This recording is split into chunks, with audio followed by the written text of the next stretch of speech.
말씀 요한복음 2장 13절부터 16절의 말씀 여러분들에게 읽어드리겠습니다.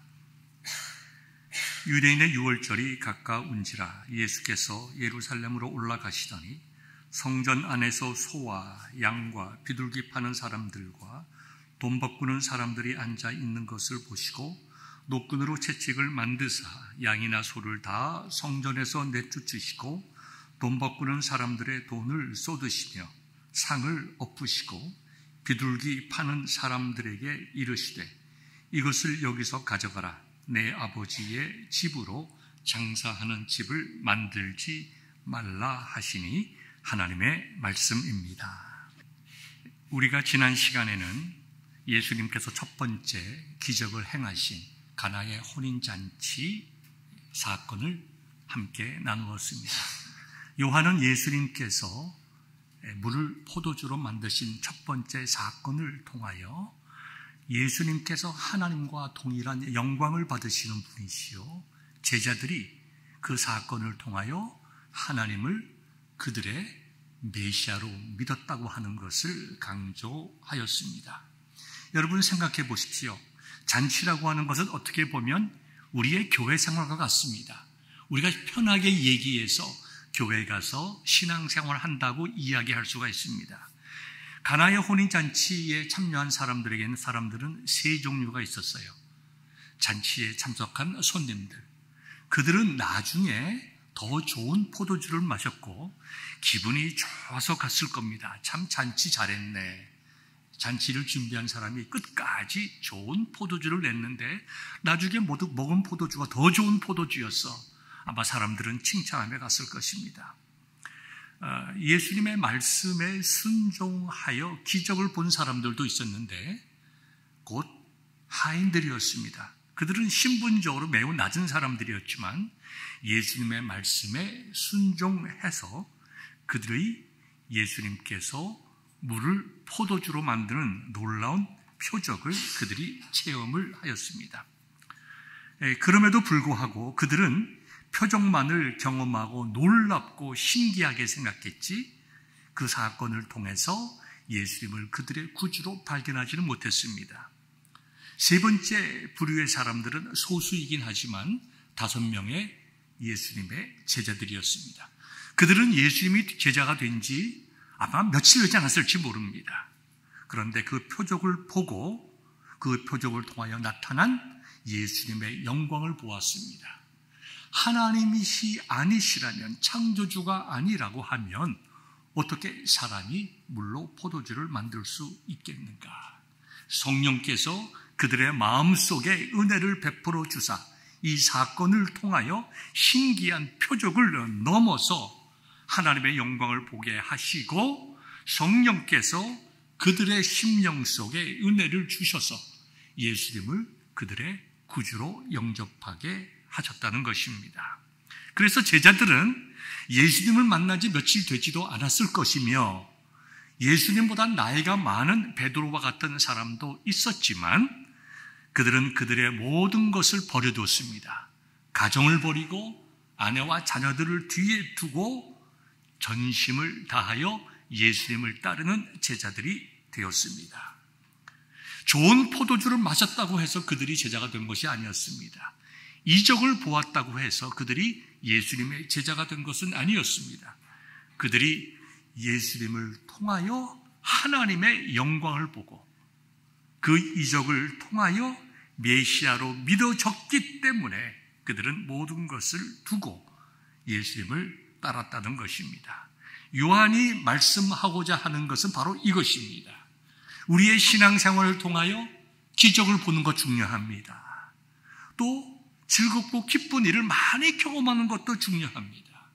그러나 가장 중요한 것은 주는 그리스도시요 살아계신 하나님의 아들이심을 믿고 내가 하나님의 나라에 갈 수 있는 유일한 길이요 진리요 생명임을 믿고 내가 구원받아 천국 가는 것입니다. 이것이 그 어떠한 것보다도 중요하기 때문에 요한은 우리에게 그것을 깨달아 알기를 원했습니다. 여러분 생각해 보십시오. 이 세상에서 가장 큰 기적이 뭘까요? 저는 가장 큰 기적이라고 하면 하나님께서 나를 구원하셨다는 겁니다.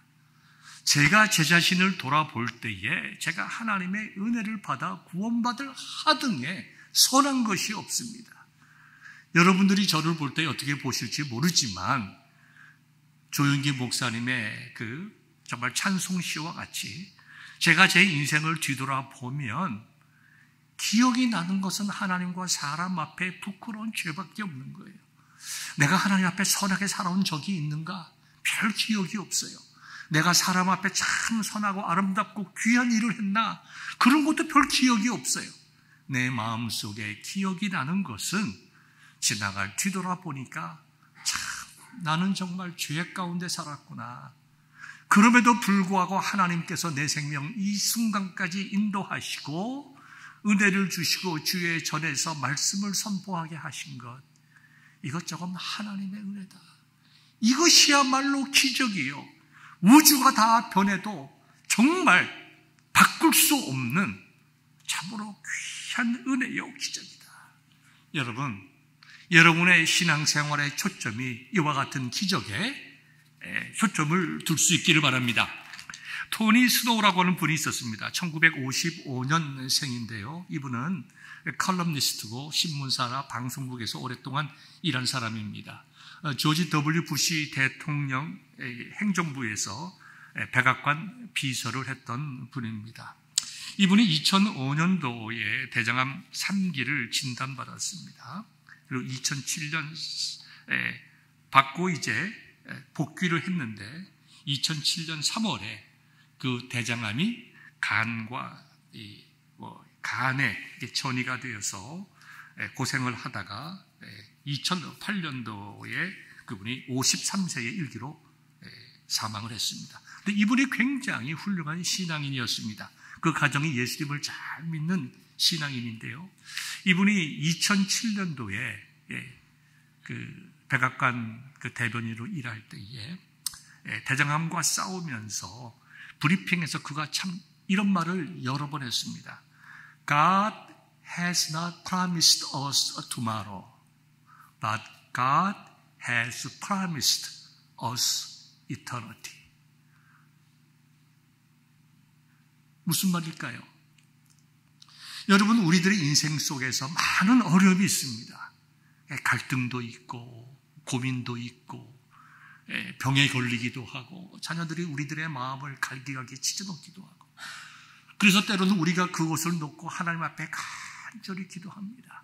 하나님 도와주세요. 하나님 치료해 주세요. 하나님 내 아들을 변화시켜 주세요. 하나님 내 딸이 바른 삶을 살아가게 하옵소서. 우리의 삶에 여러 가지 기도의 제목들이 많이 있지만 때로는 하나님께서 우리의 기도에 응답하시지 않는 것과 같은 느낌을 받을 때가 얼마나 많이 있는지 모릅니다. 저는 이 토니 스노우가 했던 이 얘기, 하나님께서 나에게 내일을 약속하지는 않으셨지만 나에게 영원한 천국을 약속하셨다. 내가 지금 기도하고 하나님께서 내 병을, 네 암을 고쳐주시기를 간절히 원하지만 비록 그리 아니하실지라도 하나님은 나에게 변함없이 약속하신 것이 하나 있다. 하나님은 나를 살아가서 구원하시고 하나님 나라로 인도하여 주시겠다는 바로 그 약속이다. 저는 그 2007년도에 아예 목회를 그만둘까 굉장히 방황을 많이 했습니다. 그때 뉴스위크지에 나와 있던 이 기사를 읽고 제가 참 위로를 받았어요. 그렇다. 내가 목양을 하든지 내 인생을 살아가든지 내가 원하는 삶의 방식대로 이루어지지 않을 수는 있으나, 그러나 그러한 것이 내 믿음을 결코 꺾을 수는 없다. 내가 목사로서의 일을 하지 않을 수는 있겠지만, 내가 목회를 더 이상 하지 않겠다고 포기할 수는 있겠지만, 내가 그리스도인으로서 하나님을 위하여 살아가고자 하는 내 열망과 신앙은 결코 꺾을 수가 없다.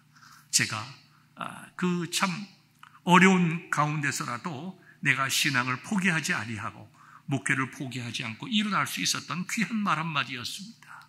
그래서 제가 이것을 지금도 그 스크랩 해가지고 제가 지금 바인더에 가지고 있습니다. 사랑하는 여러분, 여러분들의 인생 속에서 물이 포도주가 되는 그와 같은 역사가 일어나지 않을 수가 있습니다. 그러나 분명한 것은 하나님께서 저와 여러분들을 사랑하여 주시고 가장 중요한 것, 우리의 영혼을 천국으로 인도하실 것이며 우리의 인생에 우리 뜻대로 되지 않고 우리의 기도의 응답대로 되지 않았다고 하더라도 하나님께서 우리의 인생을 선하고 복된 길로 인도하심을 우리가 믿는 것이 곧 신앙생활, 또 우리 그리스도인들이 가져야 할 매우 중요한 사실이라고 하는 것을 꼭 기억할 수 있기를 주님의 이름으로 축원합니다.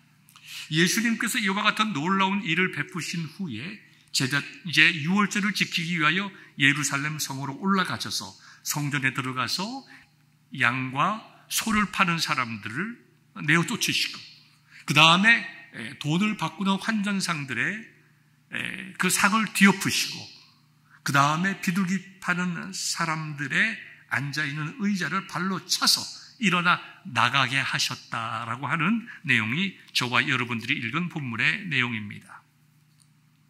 오늘 이 성전을 깨끗게 하신 예수님의 역사는, 사역은 성경에 2번이 나와 있습니다. 요한복음에도 나와 있고 공관복음인 마태, 마가, 누가복음에 나와 있습니다. 차이가 있다고 하면 시간적으로 요한은 예수님의 사역의 굉장히 전반부에 이 사건이 일어난 것으로 기록하고 있고, 공관복음에 보면 예수님의 마지막 한 주, 예루살렘에서의 한 주 기간 동안에 일어난 사건으로 기록을 하고 있습니다. 어떠한 분들은 이 사건은 동일하게 예수님께서 성전을 한번 깨끗하게 하신 것이지만 요한이 의도를 가지고 맨 앞으로 옮겨 적었다라고 하는 분들도 계십니다. 그러나 본 사건을 우리가 구속사적인 관점에서 보면 예수님께서는 분명히 성전을 초기에 한 번, 후기에 한 번 이렇게 깨끗하게 하셨다는 것을 우리가 분명히 깨달을 수 있습니다. 요한복음의 기록 자체와 목적이 그것을 우리에게 설명하고 있습니다. 다르게 말하면 예수님께서 그분의 사역 초기에 성전을 깨끗이 했음에도 불구하고 3년 동안 그런 일이 개선되지 아니하고 끝까지 성전 안에서 소와 양과 그다음 양을 팔고 비둘기를 팔고 하는 일들이 계속되었다라고 하는 것을 깨달으면서 얼마나 그 시대에 종교 지도자들이 부패했는가 하는 것을 우리가 보게 됩니다. 본문의 내용을 좀 더 자세히 알기 위해서는 그 시대 속으로 들어가야 합니다. 제일 먼저 제사장 제도입니다. 우리 여러분들이 아시다시피 대제사장은 아론의 후손들 중에서만 나오게 되어 있습니다. 일종의 세습이죠. 그러나 예수님 당시에는 세습보다는 여러 가지 정치적인 이유에 따라서 로마 총독이나 종교 지도자 같은 사람들이 대제사장을 임명했습니다. 세습이 아니라 임명했다는 것입니다. 예를 들어보면 예수님의 재판에 관여한 대제사장 가야바는 로마의 총독 발레리우스 그라투스에 의하여 임명이 되었습니다.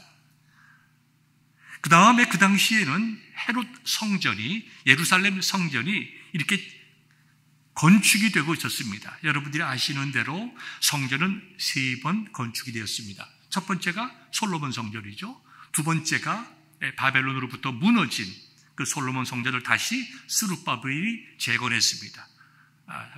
그게 스룹바벨 성전.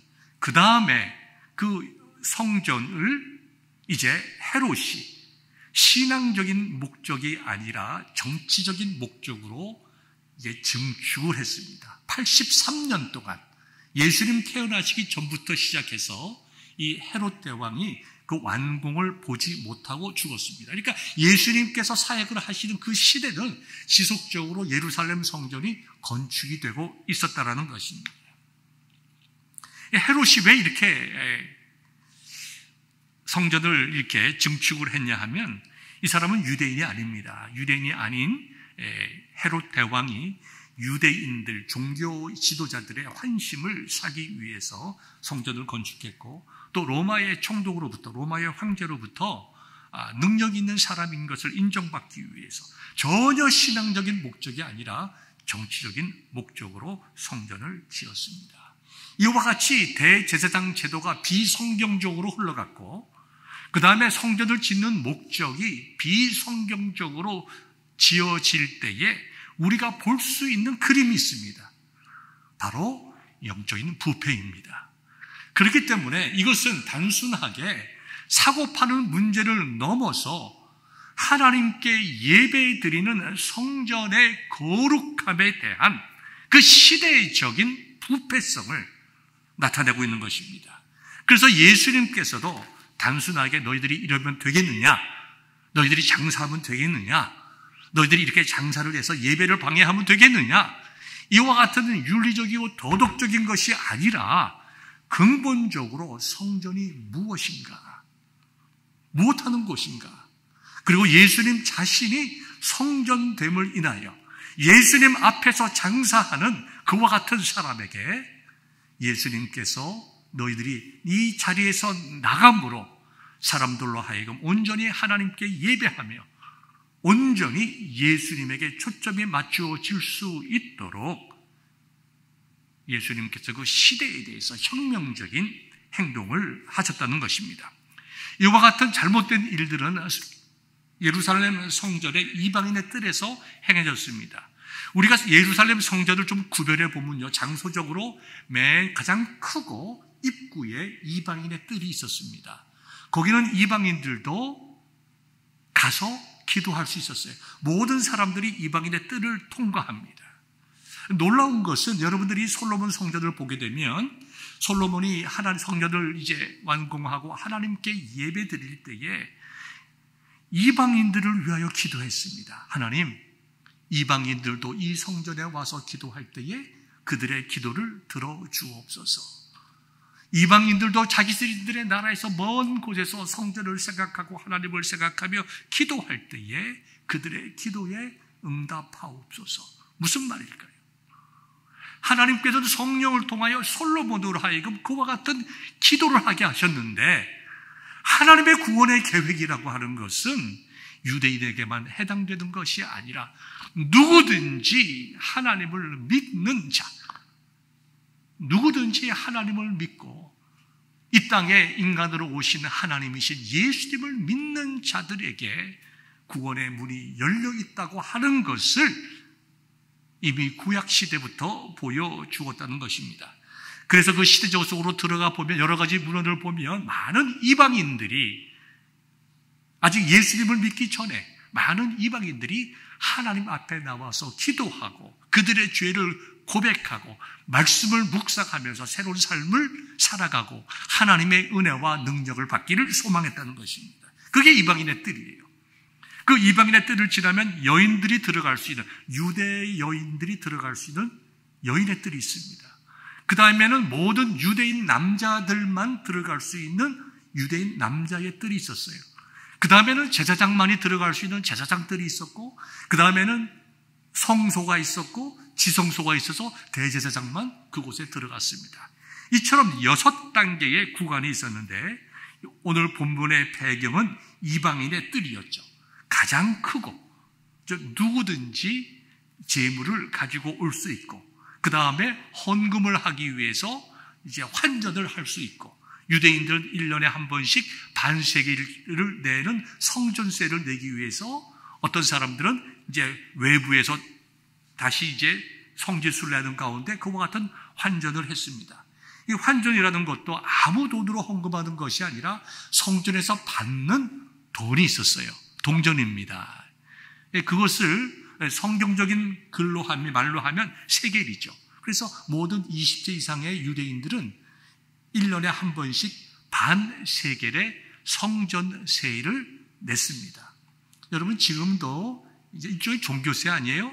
지금도 종교세를 내는 나라가 있습니다. 대표적인 나라가 독일입니다. 독일은 종교세를 냅니다. 그들이 일반 세금을 내고 나서 그들이 내는 소득세의 9%를 종교세로 냅니다. 모든 사람들이 다 내는 것이 아니라 자기가 세금을 낼 때에 나는 루터교 사람입니다. 나는 장로교 사람입니다. 나는 순복음교회 사람입니다. 라고 시청에 신고를 하는 자기의 종교를 신고한 사람들은 자동적으로 그들의 소득세의 9%를 세금으로 냅니다. 놀라운 일이죠?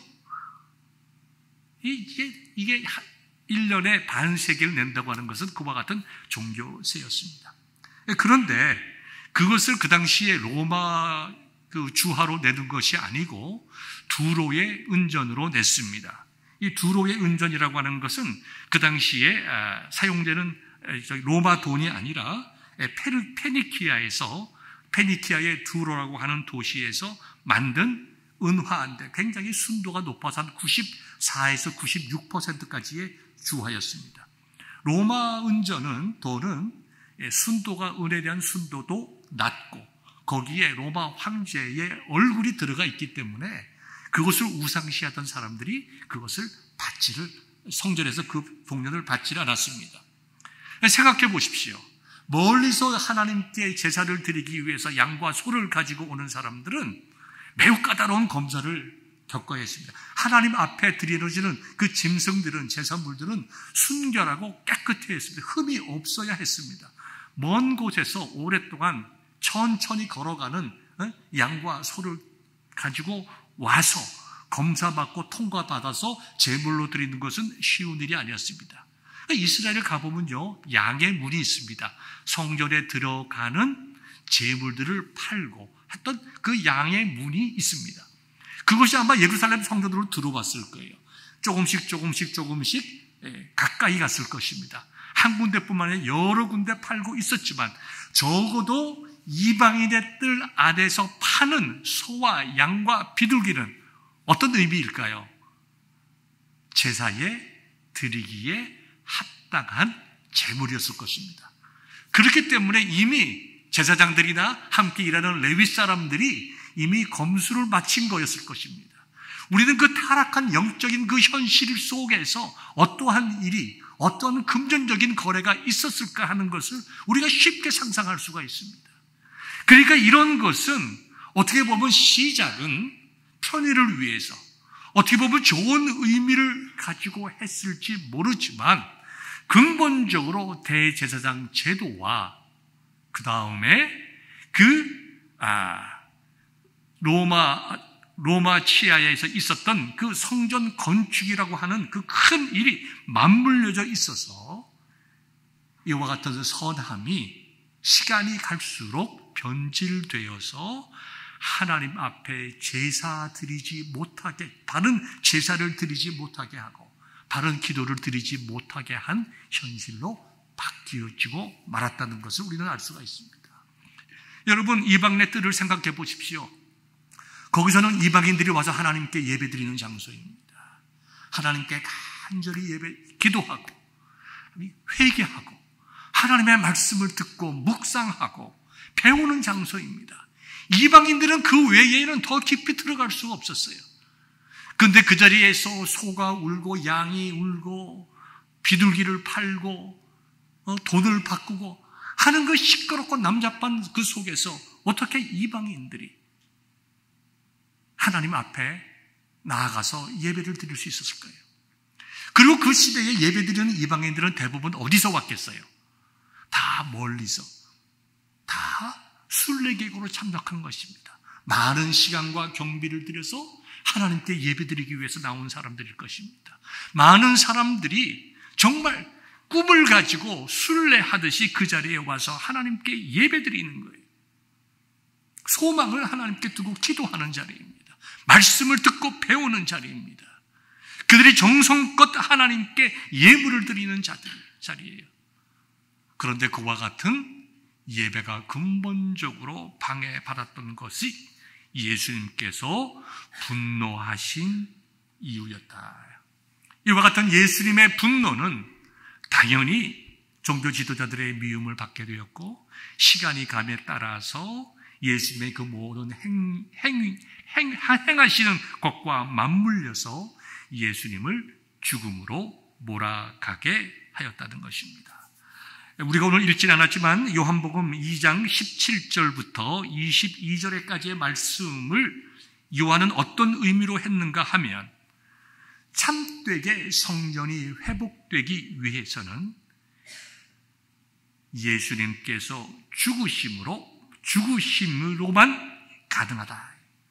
예수님의 대속의 죽으심으로 이어지는 부활이 있을 때에 참된 예배가 드려질 수 있음을 요한은 우리에게 말씀을 할 수가 있습니다. 예수님 자신이 곧 성전이었습니다. 성전은 하나님께서 계신 곳이에요. 예수님은 하나님이 인간이 되시고 우리가 볼 수 있는 하나님이셨습니다. 그 하나님이 우리 가운데 계셨어요.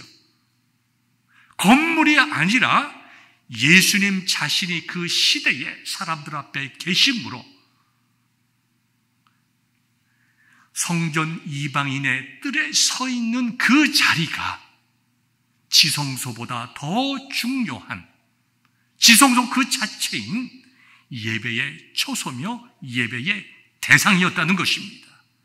그래서 예수님께서는 자신이 곧 성전임을 보여주시고 성전 앞에서 기도하는 것, 방해하는, 즉 한마디로 예배하는 것을 방해하는 그 모든 사람들을 하는 예수님께서 물리치셨다는 것입니다. 그런데 더 중요한 것은, 우리의 삶에서 중요한 것은 이제는 저와 여러분이 성전이 되었다는 것입니다. 사도 바울은 고린도전서 6장 19절에서 이렇게 말씀하시죠. 너희 몸은 너희가 하나님으로부터 받은 바 너희 가운데 계신 성령의 전인 줄 알지 못하느냐. 너희 자신의 것이 아니라 그러셨어요. 성령이 우리 안에 거하셨습니다. 예수님께서 우리와 연합하시고 그 다음에 성령께서 우리 속에 계십니다. 자, 하나님이 계신 곳이 성전이고 하나님이 계신 그곳에서 예배가 드려져야 되는 것이고, 하나님이 계신 그곳에서 하나님의 영광이 선포되어야 되고, 하나님이 계신 그곳에서 하나님의 말씀이 선포되는 것이, 오늘 저와 여러분들이 성전이기 때문에 하나님께서 성령으로 우리의 심령 속에 말씀을 선포하십니다. 우리가 성전이기에 우리 자신들이 어디서든지 무엇던 환경에서든지 우리 자신들이 하나님께 예배 드릴 수 있고, 많은 하나님을 모르는 사람들이 우리 자신들을 바라보고 하나님을 발견하고 하나님께 영광 돌릴 수 있게 되었다는 것입니다. 우리가 소금과 빛과 소금의 역할을 감당함으로 말미암아 이방 사람들이, 세상 사람들이 하나님께 영광 돌리게 하라, 이 말씀이 여기에 적용시켜서 말씀을 드린다고 하면 우리의 모든 삶이 다 예배인데, 넓게 보면 예배인데, 내 속에서 하나님의 영광이 드러나는, 내 삶의 모든 영역에서 하나님이 드러나는 예배가 될 때에 믿지 않는 이방인들이 이방인의 뜰에서 기도하며 하나님을 발견했던 것과 같이 세상 사람들이 우리 자신의 삶의 모습을 통해서 하나님을 발견케 되고 하나님께로 나오게 된다는 것입니다. 우리 자신이 성전이에요. 예수님께서 성전을 정화시켰다라고 하는 것을 이 시간 우리가 성전인 것을 생각하면 적용시켜보면 어떤 의미를 우리가 깨달을 수 있을까요? 내가 성전인데 내가 내 삶을 통하여 하나님께 예배 드리기에 부적절한 것이 내 마음에 있다고 하면 내 마음은, 나 자신이 어떤 상태입니까? 이방인의 뜰에서 양과 소를 팔고 환전했던, 예수님으로부터 책망을 받았던 그와 같은 모습의 삶이 곧 내 삶의 모습이라는 것입니다. 여러분들, 우리 자신이 성전이 되어서 내가 어디서든지 하나님을 만나고 어디서든지 하나님의 말씀을 듣고 특별히 성령께서 내 심령 속에 말씀하시는 것을 깨닫고 기뻐하며 찬송하며 기도하고 예배할 수 있다는 그런 특권이 있지만 동시에 하나님께서는 오늘 본문의 말씀을 통하여 깨닫게 하시는데 과연 너희가 하나님의 성전인 것과 같은 삶을 살아내느냐, 살아가고 있느냐, 아니면 마태, 마가, 누가복음에 나와 있는 대로 예수님께서 말씀하시는 대로 강도의 굴혈로 만드느냐. 여러분, 왜 예수님께서 기도하는 집을 강도의 굴혈로 만드느냐. 오늘 본문에는 장사하는 집이라고 나와 있지만 마태, 마가, 누가복음에는 강도의 굴혈이라고 했습니다. 강도는 어떤 사람이죠? 남의 것을 빼앗는 자입니다. 남의 생명을 죽여서라도 남의 것을 빼앗아서 자기 유익을 위하여 사는 사람. 예수님께서 보실 때에 너희들은 지금 장사하는 사람들, 너희들은 지금 먼 곳에서 하나님 앞에 나와서 예배하며 지금 서 있는 나를 발견할 수 있는 이 거룩한 자리에서 그들이 드릴 수 있는 영적인 은혜를 빼앗는 자들이다. 너희는 그들을 속이는 자들이고 그들을 영적으로 정말 영적인 은혜를 방해하는 것이고 그들이 받고 누릴 수 있는 하나님의 은혜와 복을 빼앗는 자들이다. 그래서 너희들은 강도다. 어떻게 너희들이 기도하는 하나님의 전을 이와 같은 강도의 굴혈, 뭡니까? 강도들의 물이란 말과 같은 말입니다. 장사하는 사람들, 대제사장들, 거기서 일하는 여러 레위 사람들, 종교 지도자들 다 묶어서 너희들은 다 강도들이다. 저는 이 말씀을 읽을 때마다 제 마음속에 굉장히 무겁고 힘들어집니다. 어쩌면 내가 성전인 것을 기뻐하기만 하고 감사하기만 하지만 내가 하나님 앞에서의 거룩한 삶을 살아내지 못함으로 내 마음이 하나님을 믿는다고 하지만 내 마음의 강도의 굴혈은 아닌가. 내가 선한 마음을 가지고 좋은 마음의 동기를 가지고 있다 하였지만 시간이 갈수록 조금씩 첫사랑을 잃어버리고 마치 이렇게 살아도 되는 것처럼 하나님 앞에서 이 정도면 되는 것처럼 남의 눈에 정말 거슬리지 않고 내가 교회 집사인데 내가 교인들 앞에 이와 같은 삶을 이 정도 삶은 다른 사람들과 비교해가지고 괜찮지라고 하는 것으로 만족하고 하나님 앞에 정말 깨끗한 심령으로 살아가지 못하는 것은 아닌가.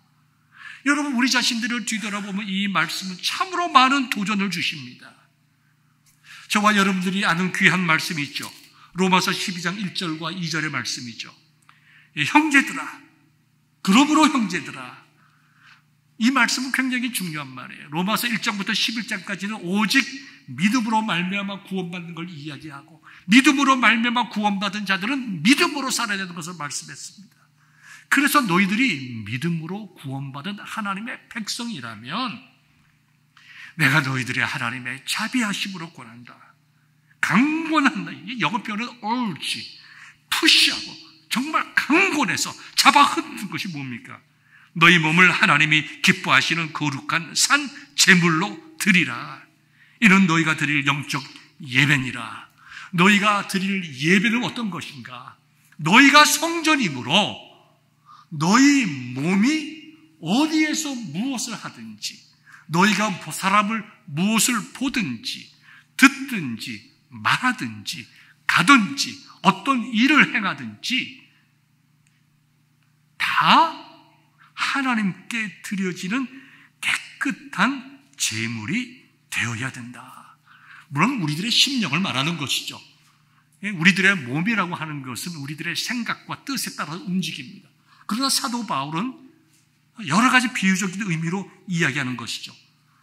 너희의 손이 하는 일들, 너희의 눈이 하는 것, 귀가 하는 것, 말하는 것, 이 모든 것이 거룩하게 하나님께 드릴 수 있는 흠없고 티없는 것이 되어라.